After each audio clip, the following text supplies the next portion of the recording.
And we're back. So yeah, all right. So we were talking about GOM TV during the break, the popular purveyors of the GSL. All right, so there was a I think it was Code. It was Code A. It was a Code A match. It was a Code A match between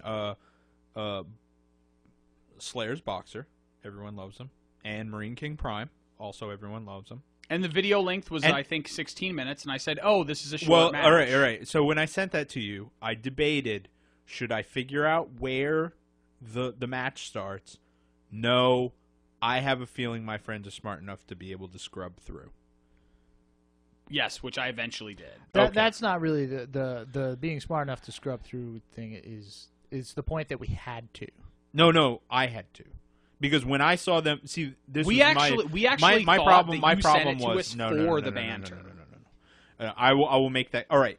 In the future, when you receive an email from me and it has a link to GOM TV, just scrub through. Just give us a time code from now on. All right. I will do that. I figured that you guys might do that, but last time I gave you a time code, you guys flipped out because I didn't use a colon, I used a decimal, and therefore, is insanity erupted. I actually remember that because I had no idea what you were talking about. And you guys were freaking out, so I figured there's a difference you can figure it out. And also, as long as they don't reach for the Laugh Out Loud jokes books, they might have some good material. They reach for the Laugh Out jokes books, they're tapping out. They're done. They are publicly referring to a joke book to kill time. Now, is that a Korean joke book translated into No. English? No. Or is that just an English I joke believe book? that's something that was bought in an airport. And what they should do is they should do English translations of a Korean joke book. I think the whole idea of it is it's the worst joke. It is jokes that are painful. They probably bought it because it said laugh out loud on the front. And he said with his mouth full, "Where's my dog?" And I said, "Oh, I thought you said, where's my dinner?" Yes. Ah. There you go. Ba-doom. Yeah. So, yes. I need to get a soundboard set up on this so I can do we don't do need a that. little... But the point being was the match was really dope because the match was really they dope. used crazy Reaper harass. Like Boxer was setting up to do some crazy Reaper stuff, and then Marine King he just didn't shows get up. to though. Yeah, Marine King just shows up with this like medevac, like lifting up his Hellion so the Hellion wasn't taking damage, and that was so ridiculous. That's a perfect example of a match where Artosis is going so bananas that you're just like, all right, yeah. This is good. I think he named his kid after that build. Was that one of the quotes from last week? Yeah. So it was a 16-minute match that was only 6 minutes of match, and the rest was them talking. And then I went to watch the rest of the series, and I couldn't. And I went to watch the rest of the series, and it says you can't watch this match without logging in. Oh yeah. And it said you can log in through Facebook, so I logged in through Facebook, and it said your Facebook account isn't attached to something, and I said, okay, well then let me create an account. So I created an account, and then it said, oh, when we said you couldn't watch us unless you logged in, we meant unless you paid. All right, and so I was like, okay, so I spent. I led you into the woods 5 minutes trying to get through 10 minutes of talking to watch a 6-minute match. That was okay, and then find out I can't even find out what happens in the rest of the series. Well, see, these are all things that I've already accepted. And I'll tell you this. Pro tip, always use the Twitter account because it goes right in. It works real nice. Number 2, if you're going to pay, use PayPal because we know they have issues with credit cards.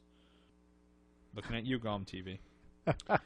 And number 3, all the games from the World Championship of Gaming, or WCG, are all free. So you can go watch all those if you want.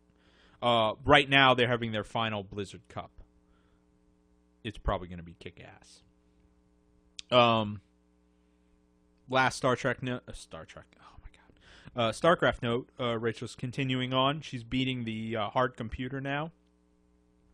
Very nice. She's just about to hit the point, I think, where she realizes that the computer is bullshit. Now, I don't think Rachel is going to watch and or listen to this. You don't think so? Are you getting her an account for Christmas? I would guess. She needs a computer to play on first, so she's got to get a computer. So that's the other thing. You don't want her playing on your computer. No, she is playing on the computer. As Matt, but we can't play against each other on one computer. As Matt often it will never as work. Matt often tells me, $15 a month. Well, hey, I told her I've invested in 2 computers already. I've got 2 computers. I was trying to sell her my old Dell that I bought for work, my old new Dell that I bought for work, because with its all of its $250-ness will be more than enough computer for her. Yeah, seeing as I use it to StarCraft. run business applications and analyze core dumps and run like 20 apps at a time. Yeah, Matt, you can analyze core dumps on a 486. No, you can't. All right, maybe a 586.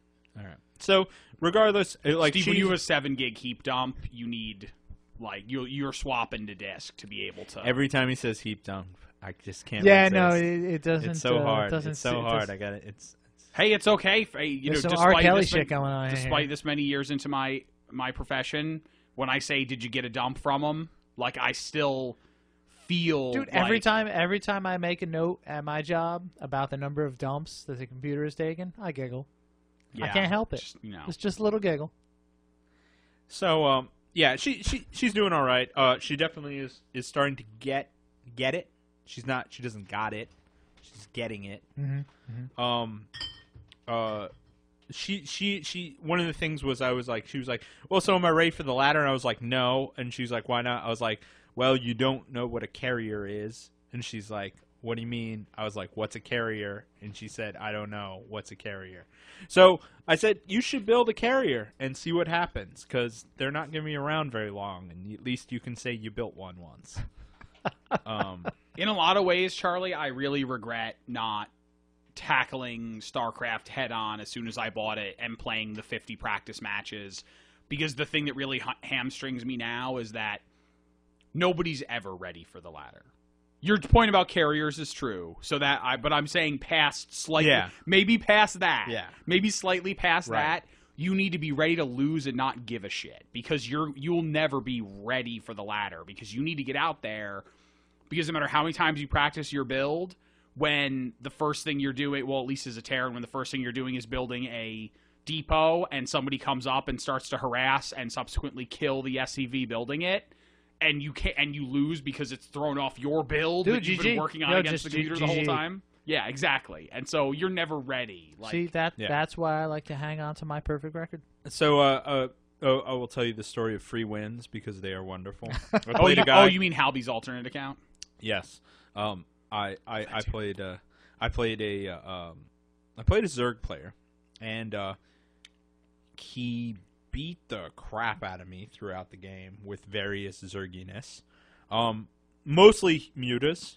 I was able to hold off a lot of mutas for a while, for a long time, until the final happened, where, and we're talking about maybe 30, 40 minutes into the game,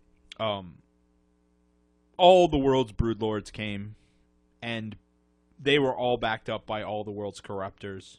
He had the army. It was done. I had a few Thors and a Hellion. I was like, okay, this is done. Great. I type GG. Home slice after wrecking house on me the whole game. Immediately leaves. Oops. So I got the win. Don't do that, kids. Always make sure they disconnect. It's got to be the force of habit of watching people GG and then leave immediately, because that's what a lot of people do. I've never experienced someone immediately leaving. They type GG, and then they wait a second, and then they sign it. All right. I think this guy's done this, or maybe the replays seem a little different. The prostitute was there, or his toaster pizza was done. I don't know. I don't know. Yeah, what Steve, was there are his plenty problem. of awesome replays where somebody says GG and then they play for 10 more minutes and eventually win. Well, I mean, I don't want. Maybe That's I just bad don't manner, watch enough. Because every game that I've seen that's GG is automatic. It's GG and then has left the game. Yeah, no, that's not the. That's how the pros do it. We're not talking about. Or pros. you know We're what? talking about the bronze. You know what? It probably well, is. unless it's Idra, then there's no GG. Yeah, it's just leave this game. Just F10. Actually, it's Alt Idra, F4. The game starts Idra GLHF and then leaves the game. So I only leave the game with Alt F4. What's it? I use my lag bot. I mean, well, hey Matt, I'll tell you this though. The season's ending soon, so you'll be ready to take another placement match before you know it. and hopefully get put in bronze, and hopefully just start my life over. I got matched up against a guy in the gold league, so whatever. Ooh. I think Charlie just said your shit. No. He's no, enough. what Charlie says is that it doesn't matter what league I get placed into. You'll still get matched if up I against, click give me a match at noon on a Tuesday, I might get anybody. Like, I might get somebody from the Gold League or whatever, because when it's you might expanded, get a guy who's just been placed into the gold league, and you're like, how did you get in gold? You're not really that good. So you have trouble with this race. I have to say, honestly, like, I do like to play StarCraft, and I definitely like to play like 2v2s and 3v3s and stuff, but I either need to I can't play it super casual and just log in once in a while and lose a ladder game and not give a fuck, but I also can't. I haven't been able to give it enough time because it's always these spurts and stops of right. Like, oh, I play a ton of it and then I don't play. Yeah, any of it. I really think you need at this point now, I'm kind of convinced you need a build because and by a build I mean you need a consistent opener. Like, I have 2 or 3 consistent openers. One is the Thor Rush. One is a 2 racks expand for Protoss, and the other one is Reactor Hellion or 2 racks for Zerg. Between those, I at least have that, like, okay, I'm started. And because I have that, it's like, all right, it's just a matter of me actually doing it. And then, what if it goes into a long game and I lose? It was a long game and I lost. So what? If it was a long game and I won, great, I won. So what? Hey. So we have one news topic, one topic to rule them all. None of us are gonna buy a Vita. Stop bringing this up. No, I was going to say actually. Chris is sorry. getting me a Vita for Christmas. Is the Vita a news topic? Is there news on it? No, I'm not buying a Vita. No, I was saying that just because okay. I was saying that just because that seems like the sort of thing that we would bring up in news and then talk about, despite the fact that none of us will probably ever touch one. No. This will actually affect us all, and by affect us all, as we've already been affected. Miyamoto has stated that he is retiring, and by retiring means he's not doing anything. He's not going to work on the big games anymore. He's going to work on the little games. I thought that was immediately retracted when people panicked. No. What happened was... What he said was like he's not going to not go to the office anymore and still put in 40 hours of work. He's just not going to put 40 hours of work into the Marios and the Zeldas. He's going to be making all those mini games that they're going to try to sell on all the other devices. Yeah. But when you say that, like, that immediately puts us into negative town. What I was going to say is that... No, I think it's a positive, actually. I think that this might be good for him to drop back and really put all of his time into, like, his weird, quirky ideas, because his weird, quirky ideas 25 years ago are what gave us all this awesome shit. Also, his weird, quirky ideas, even to as recently as, like, the frickin', what was it? The Wii Fit. The Wii Fit are enough. You know, he is an idea generator, and his personal style is, I think, one of the biggest strengths that company has. You know, more so that I don't feel the worst on this, because obviously it's not like Miyamoto retires and immediately signs contract with Microsoft. Yeah, you know, that would have been bad. You know, or immediately retires and then is kidnapped by the Russian government. You know, that also would be bad. You know. Yeah. Also, you know, like, outside of A Link to the Past, the original Zelda, I never really made use of his work on those properties because I never really played any of those games. Like, I played some of the DS games, but well, I think his original. I don't know how much contribution. Like, I don't know what. Because I think how much things of like his Skyward Sword is like all him. Is it? Yeah. Oh, well, there you go. I know. Up to a game released last month, all him. I would think that there are things about there are aesthetics that I always Or point to him. Matt, is that what Nintendo wants you to think? Well, true, because I mean they trot him out for all of the stuff for the game. He is always I was in often interviews and when they discuss Miyamoto, they often refer to that he is always thinking about mechanics. So a game that relies heavily on mechanics is going to have his fingerprints all over it. Whether they be the fingerprints that he put there on this iteration or maybe 2 iterations back. Yeah, but if I could see him being very invested in how you fly. All I'm saying is that Japan has a history of unnamed studios doing countless games for years and years and years. Like, who knows at this point? Like, maybe his signature was on the final, like, okay for the design doc. Right. Well, the thing is that the thing is about Miyamoto is that things about his fingerprints, those are the things. Like he's saying, like, how much was he involved in Skyward Sword? Mm. That was his baby. Great. Okay, sure, if you say so.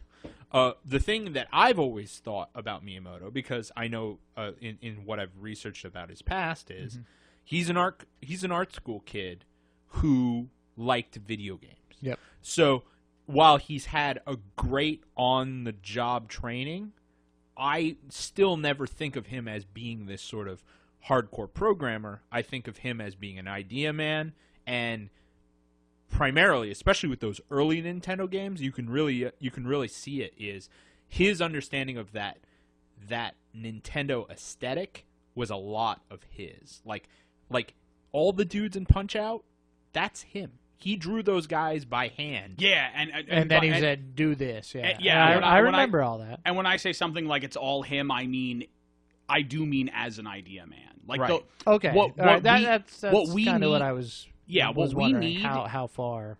Like, trust me. Like, as a guy who programs, like, programming is an art in its own sense. No, I'm not saying he did the whole thing. But what we need the creativity, right? Mm-hmm. Because we know what happens when you are a consummate, like, PhD computer scientist, but you have no whimsy or zazz, or you get Carmack, where Carmack can come up with some crazy engine and some crazy math to make the fucking most boring bullshit I've ever played. Yeah. So when we talk about, like, games of the year, I could not be more disappointed in Rage.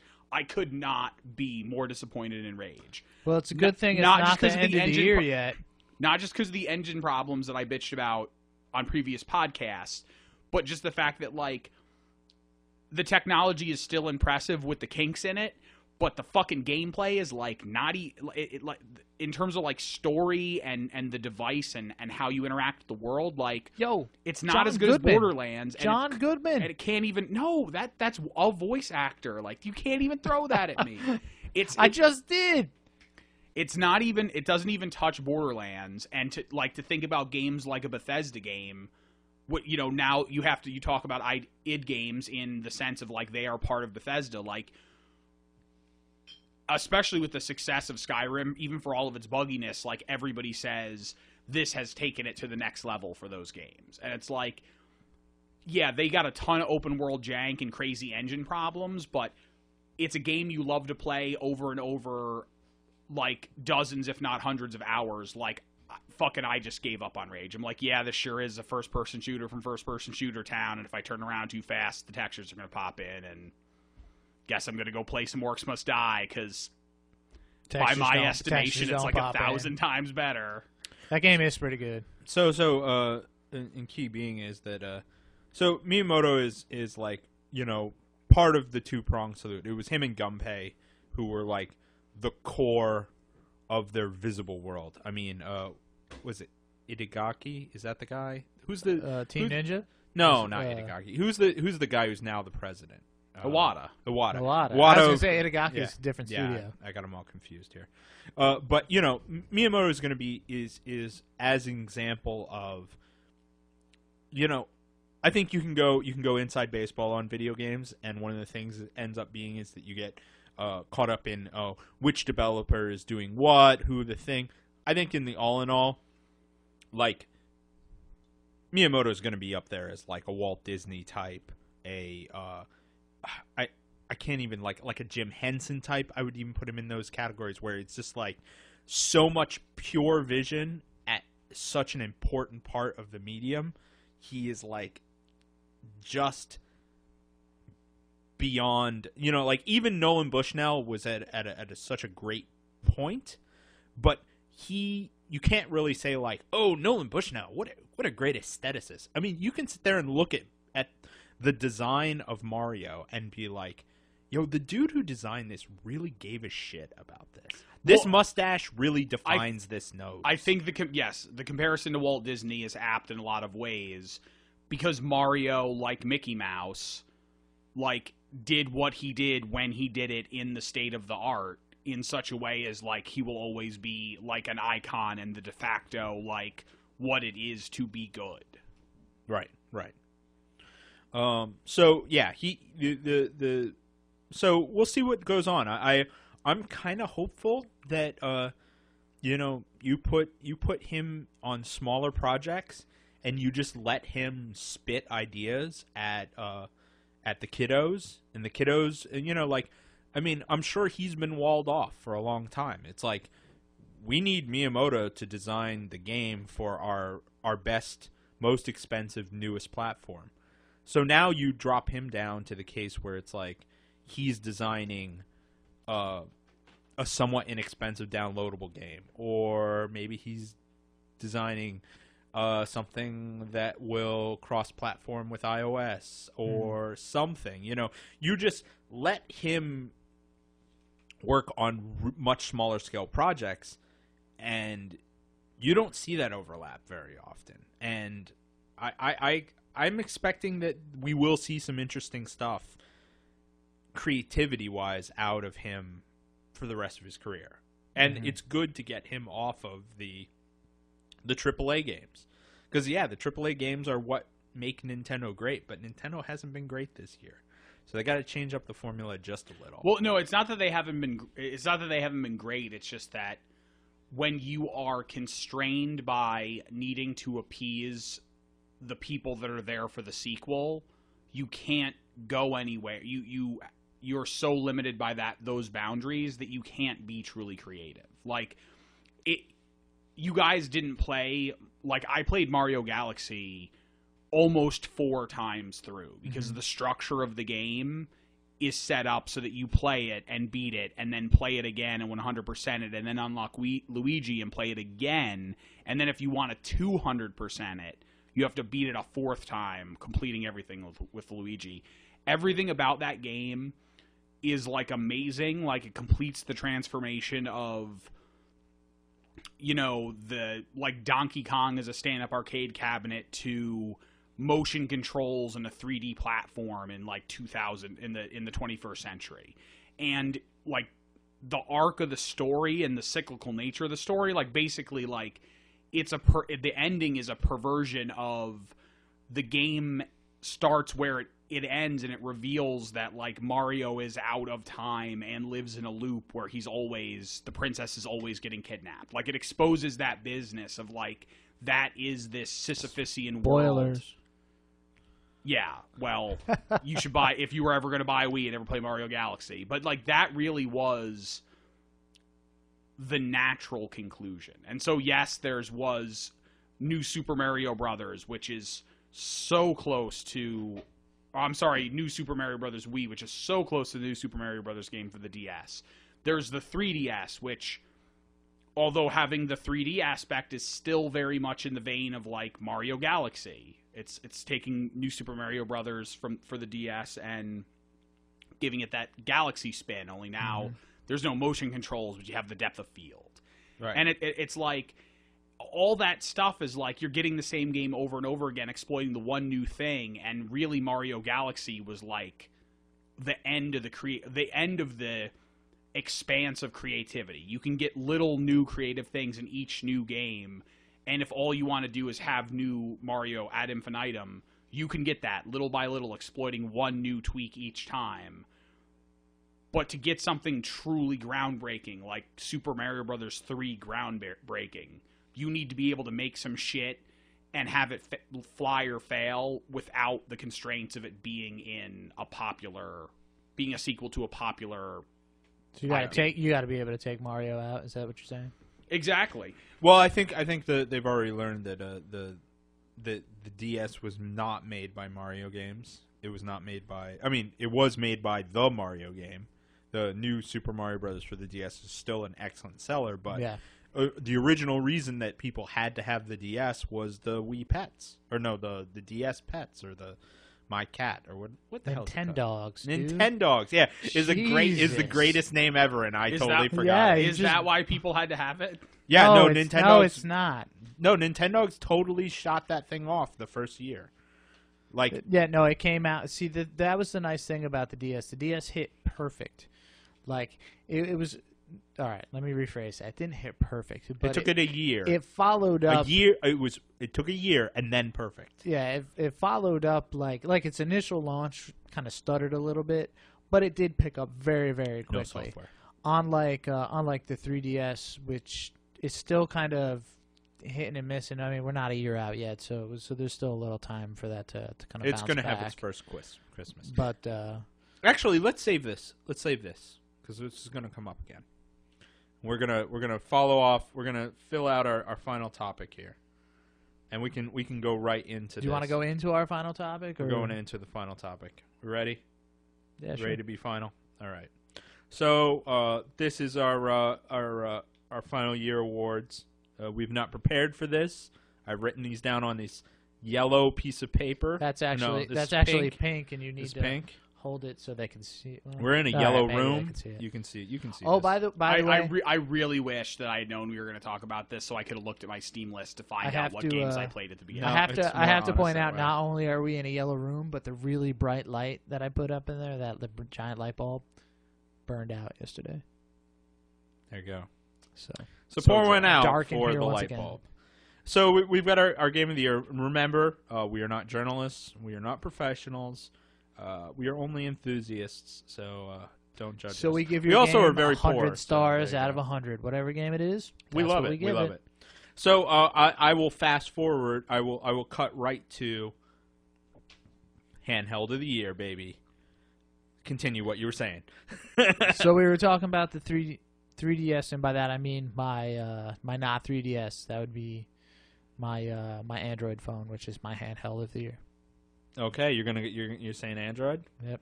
All right. You got Matt, what's your handheld of the year? I played hundreds of hours of euchre and cribbage on my Android. You would say the Android platform. Also Peggle. I found new life with Peggle and Plants vs Zombies this year. Yes. Yeah.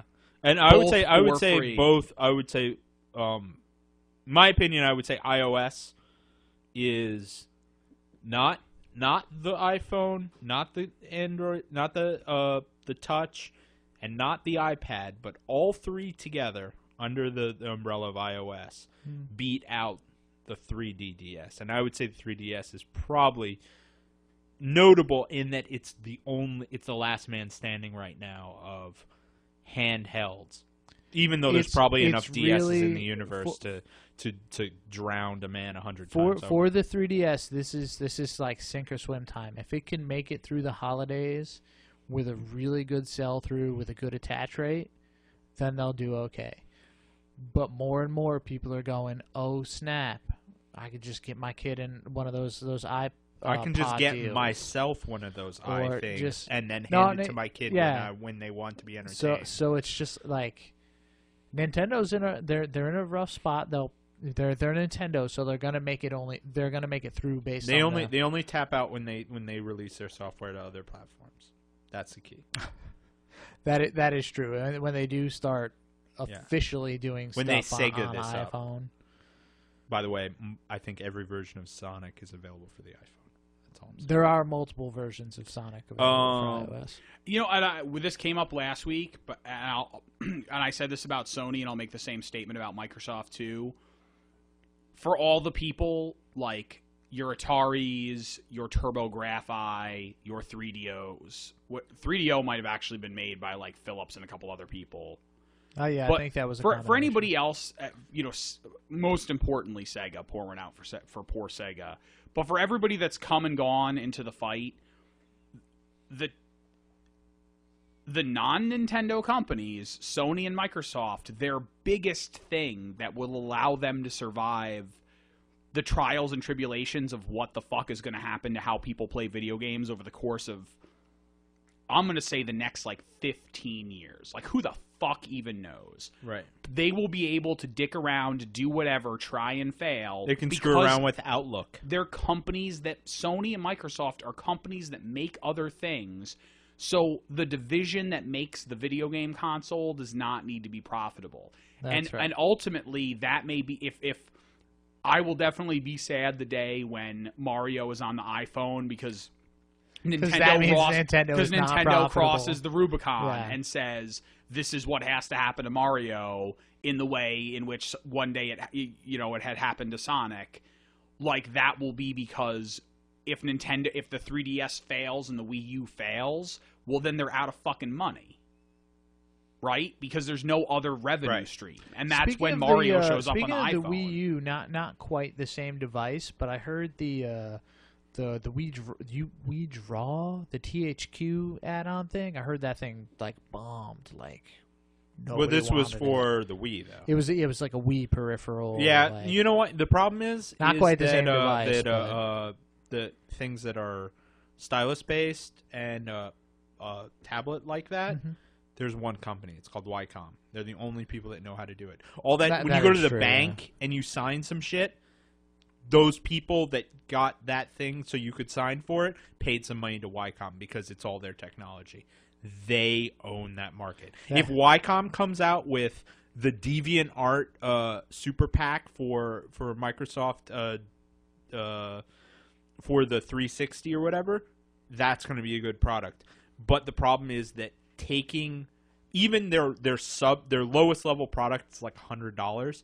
Most people don't want to spend $100 on peripheral, especially a peripheral that doesn't work that hot. I was gonna say I don't have it right here, but I have a Wacom pressure sensitive pen. If you want to write on some shit, it's pretty cool. Yeah, I have a Wacom pressure sensitive tablet. You have a full tablet. That changed my life, but that was a $300 purchase a couple years ago, and it's still a great thing.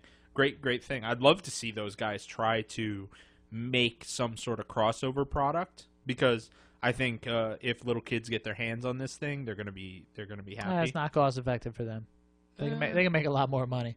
They can make a lot more money. Although they are an industry leader, that's the so funny it doesn't thing matter. about all. You don't see Photoshop for Microsoft. All of their components have. The Xbox. The prices have fallen dramatically. The thing is that from what I understand is that the software is so good at interpreting everything that you do with the pressure sensitive pen and tablet. That's what makes it kind of the next step up. Yeah. So I would say, and just finaling out on this is that it is my personal opinion. I don't know how you Android users feel about this. That the iOS is leading the market on the software dev for that stuff. I would say on revenue returns for developers. Yeah, right. Yes. So we see the games like Infinity Blade, which did insanely well. Oh, that's right. Infinity Blade 2 just came out, right? Yeah, 2 really well. To the point that, You didn't upgrade your phone yet, though, did you? Not yet. Your next year after Christmas. After Christmas. The economy's bad, but it ain't bad enough that people can't get... that you can get... You can just walk into an Apple store and get a 4S.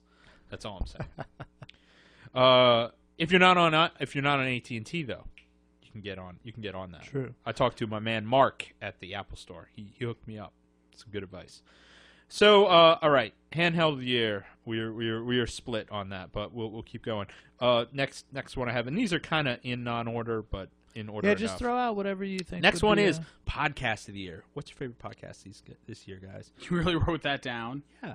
It's about video games. We're talking about video games. Well, the 25 Cent Play podcast. It's funny that you say that, Charlie, because I was a guy, the reason I wanted to do this podcast was all I did was listen to podcasts. There was a point where there were so many video game podcasts that I listened to on a weekly basis, downloading the day they came out, that there were more video game podcasts I listened to than there were days of the week. And I don't listen to any of them anymore. Well, half of them are gone. About any of them anymore. Half of them are gone because you used to listen to 8 1-up podcasts, and they Well, no, but even exploded. after that, GameSpy, which eventually went away. Well, yeah, the the briefings, Geek yeah. Box, which was only ever partially video game related, that I lost interest Still in. Rebel FM, which very think that's quickly I lost gone. interest in. Pretty much the Bombcast is my one source for video One game. true ring for Matt. Yeah, like I'd rather. Bombcast I'd is rather a good listen. podcast, but I don't ever like. I got to a point where it was just like, well, I do this, and I remember I actually started having to work. Yeah. See, But I have to I don't have commute to work. time. My podcast of the year is audiobooks from Audible.com.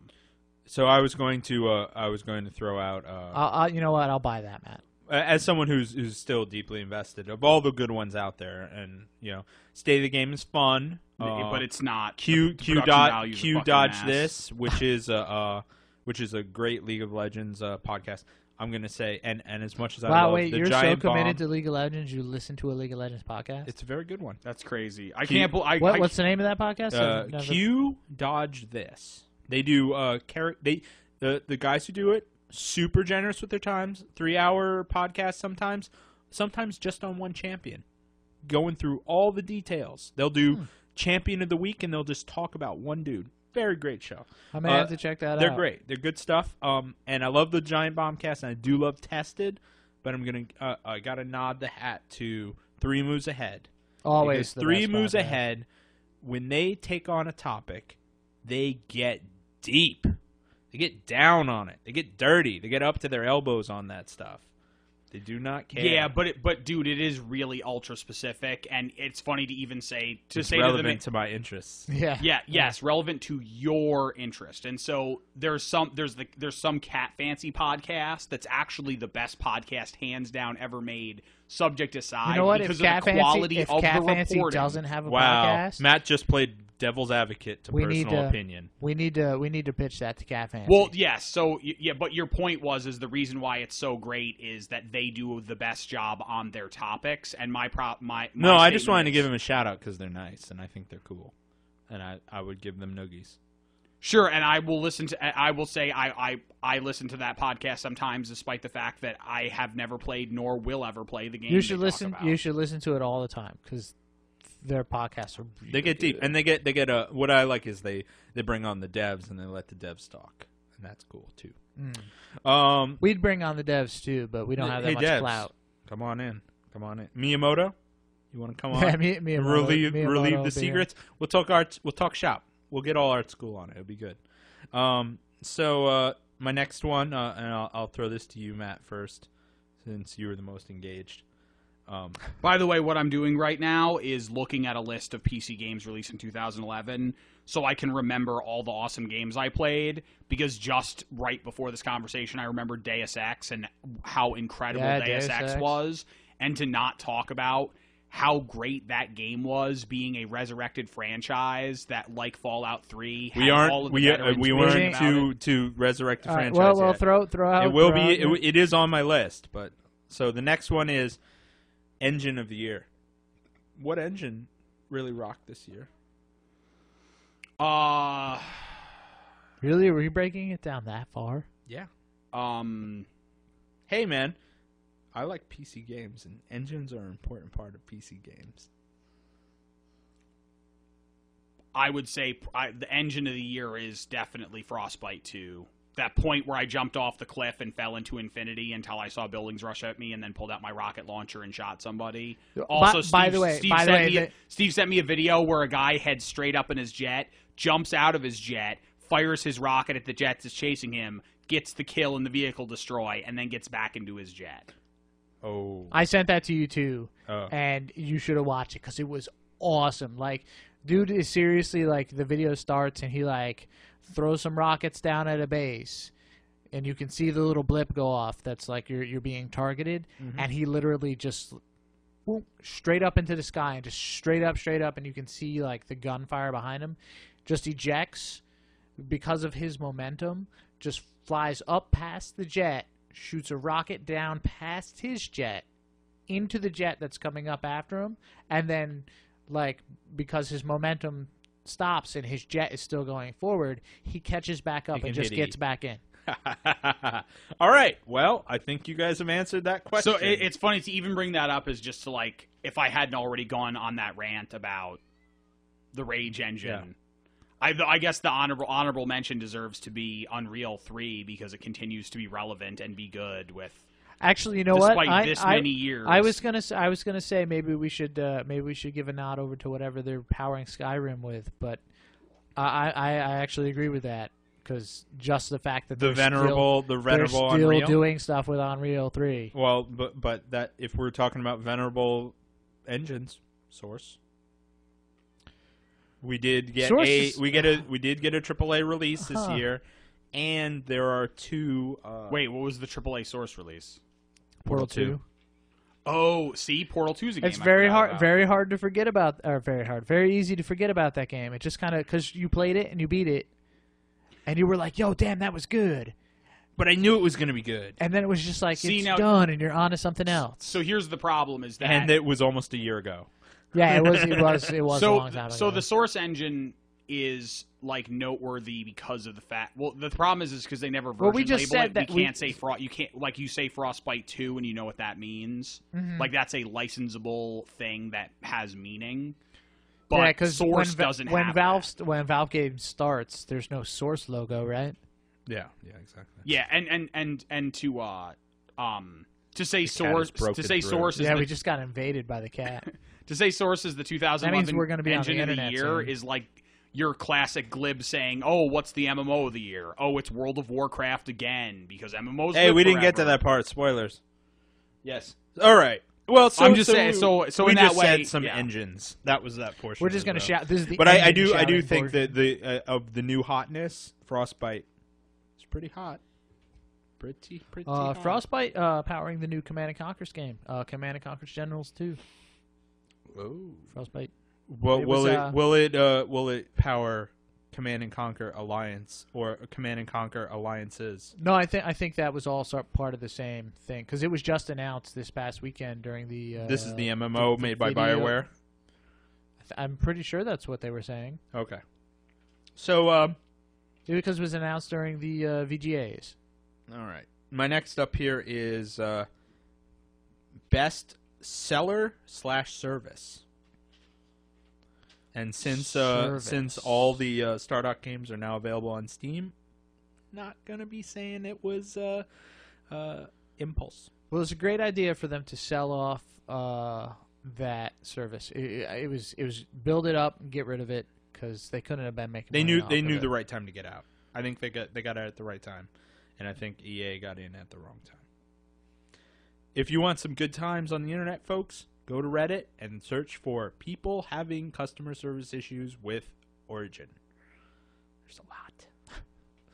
Yeah, well, you got the number of people buying from the service is going to drive customer service through the roof. So, yeah, that's just kind of how it goes. But if it's just one product, if you basically are funneling people to one product as your service. Mm-hmm. And then they have an issue. You also have to remember that they're probably outsourcing their customer service. That's where a big issue will come from. Oh, definitely. How about you? Matt How about you, stares at his? Yeah, you're Mr. Services. I can easily say that yes, Good Old Games was good, but not as good as Steam. Yes, we're done. Good Old Games, awesome as well. Always. I'd like to say a Nick Keys is a joke, but since for my two purchases,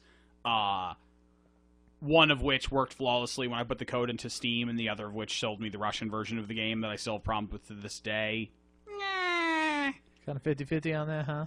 I think the service of the year is Amazon Digital Download Service, because they have they resell any game that any service like Origin, like that a game ultimately for example, your Battlefield 3 that we got you for your birthday. Came from Amazon. Was a used copy. Yeah, I know. I'm just kidding. What came from Amazon? Right. My copy of Space Marine came from Amazon. Like your game, that game needed Origin. The Space Marine needed Steam.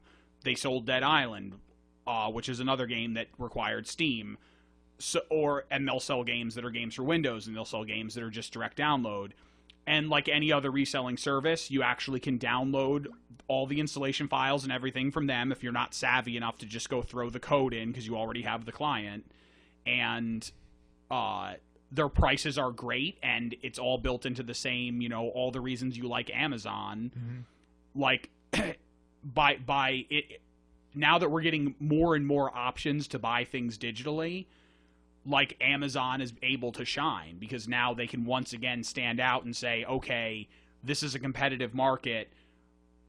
Now it's not about just that it's Steam and Steam has sales. You're in a thing of a code. Are you buying a code for Origin? Are you buying a code for Steam?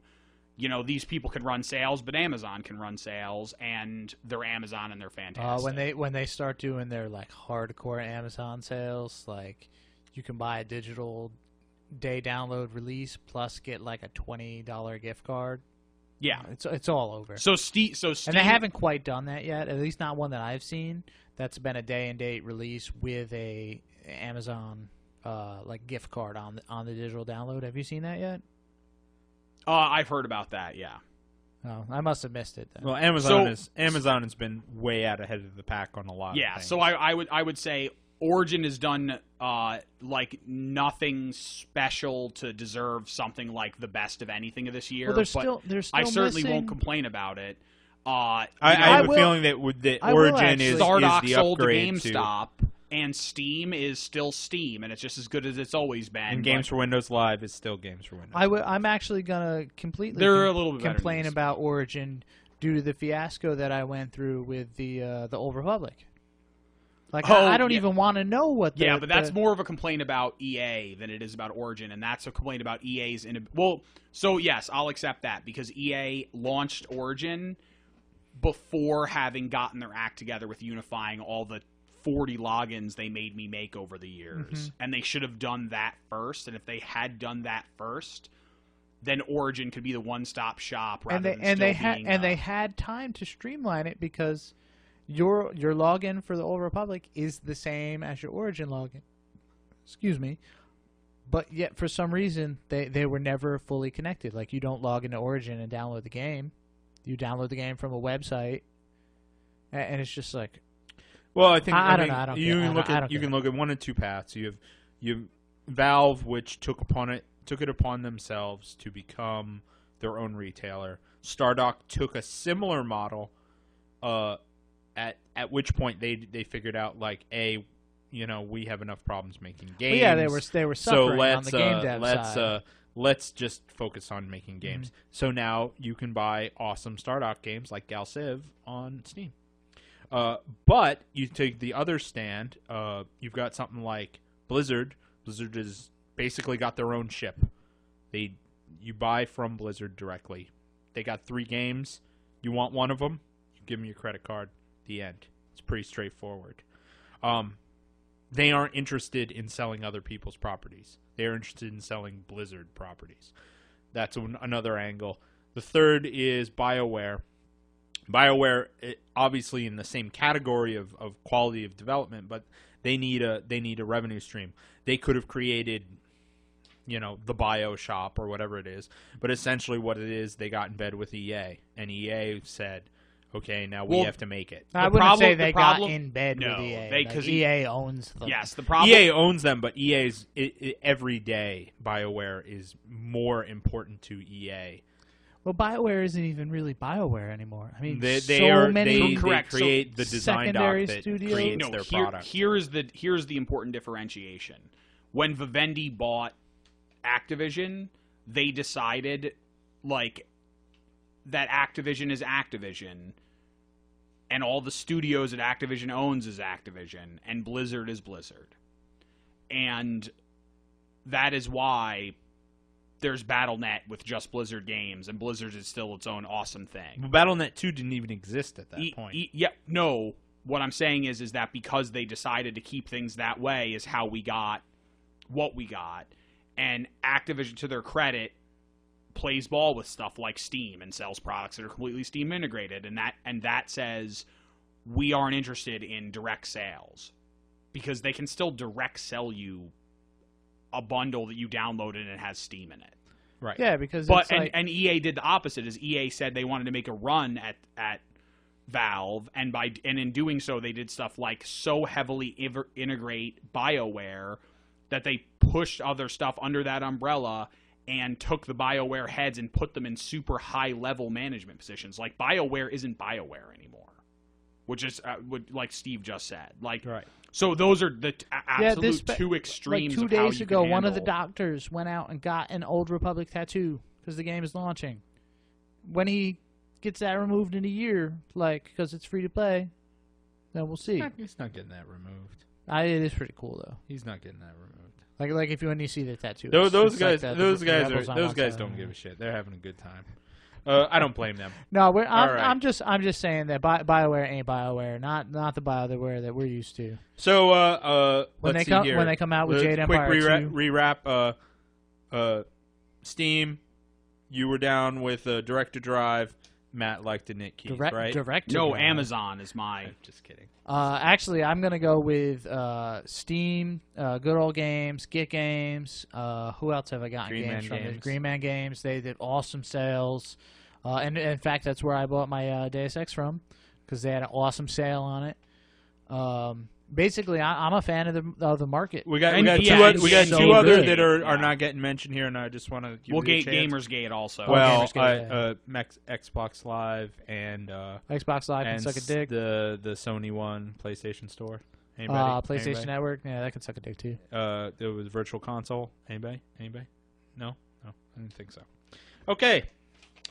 Next up, Can't we just I think our mission for 2012 needs to be to rebrand ourselves as a PC podcast, so we can stop Just a full-on PC. even feigning knowledge of the consoles. Because all right, let's I have a copy of Bayonetta over here. let's get into the money here. Studio of the year. Who's got it? Who put it up? Who put up the numbers? Who do you think came out on top? Who grew in 2011? Can we go back and just do Game of the Year so I can remember what studios put out games this year? It doesn't have to apply your Game of the Year. It could be a completely different choice.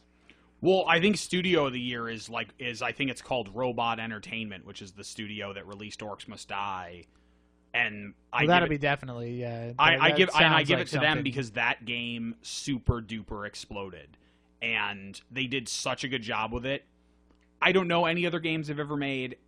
I don't know if they've ever made another game, but they did such an amazing job with that, and it got such momentum, especially because of its availability on Steam and the Steam sales. And it was so funny after that first Steam, I complained that just me and one other guy owned it on Steam, so my friends list was just, the leaderboard was just me and one guy. After the first sale, then it was like 6 people had it, and now after the second sale, like 10 of my friends have it. And so like that game has gotten so much momentum, and it was just done right. You know, you could buy the game from them. I don't know what the game would be like without Steam integration, but it's like, And it was on Xbox. Remember, And it was- yes. remember it was on Xbox first. yes, and it was on by a couple of weeks, Right, but I mean, like, Well- like as far as exposure level, that's really good. Since There are now, a lot of people who would since like now to we're a PC game podcast, I'm gonna give Studio of the Year to Mojang. Mojang, is that how you say it? Yeah, you mean just because Because Minecraft finally went gold. No one in this room actually bought Minecraft, so Yeah, I was gonna say, Steve, that's too far. I played it. We can't go so far that we're. I got a free weekend. We're a No, I that's cool. No, I'm down. I like the way that they kind of do their thing. So we'll see what else comes out of them. There may not be Studio of the Year next year, but Yeah, they You know definitely what? definitely did a really good, going from nothing, like literally nothing. well, Notch has some programmer cred under his belt. I mean, he worked but- on Worm Online and all But that. if you look at you know. Well, I would say it's unfair to like if somebody starts and is good, they don't go from nothing. Like nothing would be if you had a series of shitty things and then made one good thing. He made a thing and it was yeah. good. Well, Yeah, what but happened he was didn't- he made a thing. A couple people got their hands on it and went, "Yo, shit, this is gonna be good." And then between like him and all those people, they were like, "Yo, check this out. This is really dope." And then everyone was like, "Wow, this super simple thing is terrific." I mean, I don't even know if it's a game most cases. Oh, It is. It is now, but back then, it's a creative space. Yeah. It's fun. It's fun. I mean, because now it's got all the adventure aspects. Yeah, And there's yeah. even more coming, from what I understand. Yeah. If only it wasn't like $25. I guess I should have bought it when it was Bring alpha. it Steam, guys. I'll buy it. That's all. That's all. They won't bring it to Steam. Well, then I won't buy it. Because they can't. They won't agree with Valve's terms. That's okay. I have Terraria. It's cool. Oh yeah, I was gonna ask if you guys ever played any. I did. tried saw to you log- logged in. I was playing it. I tried to log into the server, but I couldn't get on. Where's the dungeon? This is an interlude. The brief Terraria. Just go interlude. down. No, the dungeon isn't it to the left or the right? Oh, the one with the. Because there's someone I need to escape from the dungeon. no, you need to go all the way to the right. The right. Looking at your screen, the right. Oh, okay. I went to on the left. On the surface. There's a lot of corruption to the On the left. surface, go to the right and just keep going to the right. You'll hit a patch of corruption, and then on the other side of that patch of corruption is the dungeon with the Okay. old man, and you'll be able to. Good. I don't know if any of us are powerful enough to kill whatever comes out of there. I just got to get someone out of there because he sells pumping stations. Well, that's right. With all the patch updates, like I My need to my play my that studio is easily hands down Riot. And I wouldn't have said that 4 months ago because I hadn't played League of Legends. But after 3 months ago, I have investigated what they've been up to, and it's pretty impressive. Aside from the League of Legends itself, they have released a new champion basically every month for this year, which from a gameplay balance standpoint is pretty ridiculous. From a art direction standpoint, they seem to be getting stronger, and from fan service standpoint, they are awesome. They are seriously they have some very awesome. very good community managers, so Yeah. they're really good on that. Okay, so I stand by Robot Entertainment as Studio of the Year, and it's funny, they also put out an Age of Empires Online. No, did? they didn't. Yes. And so these are the games to their credit when you click on the game section of their page. Hero Academy, which I've never heard of. Orcs Must Die, which I've already said is like one of my favorite games ever. Age of Empires Online, Halo Wars, and Age of Empires 3. Those Oh. are They their, did Halo those are Wars? their yes. These So are they are connect. They are somewhat connection. What's the old studio that made that? Ensemble. Ensemble. So they was must have that. ensemble guts. Oh yeah, because the Age of Empires Online, I believe, was. But it was makes Ensemble Guts too. It makes sense because the Age of Empires Online has that sort of whimsical art style. Yeah, that it Orcs does. Must A little Die too has. whimsical. So yeah. So Riot was mine. I'll leave this one in Steve's hands. Whoa, wait a second. What is? Hold I on. have an important. Hold on, podcast. I have an We're important just gonna meeting stop. to attend to. I had one of those already. All right. So I'm going to leave you with this one, Steve. You can start going. Oh, you have to go to your meeting. I got to go to a meeting. Do you want to take a quick break and we'll All right, just yeah, come back, hit a or break. we can? Whoa, All right. Oh, God, beer all over the place. I always need more water. You got to see Man About a Horse. You have to give Charlie Wow, his name. that did not work out very well at all because Charlie didn't let me turn anything off. He just ran away.